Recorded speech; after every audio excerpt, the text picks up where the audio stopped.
Hi, this is Courtney with Simplicity Ops. Today I'm going to be showing you how to create an activity template. Activities are tasks or things that will show up on our Today page right here.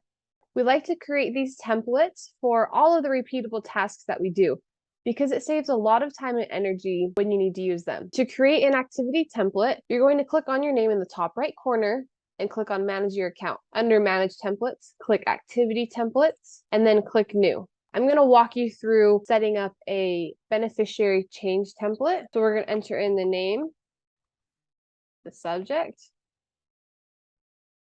This is going to be an all-day activity. The type is a task, and the category is beneficiary change. In the description box, this is where you'll enter in all the information that someone on your team would need to update a beneficiary on a client's account. And that's it.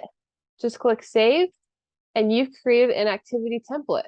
We have a list of recommended activity templates. You can find this on our website, www.simplicityoperations.com. Just go to Resources, click on Template Library, and it's right here. You can download it for free.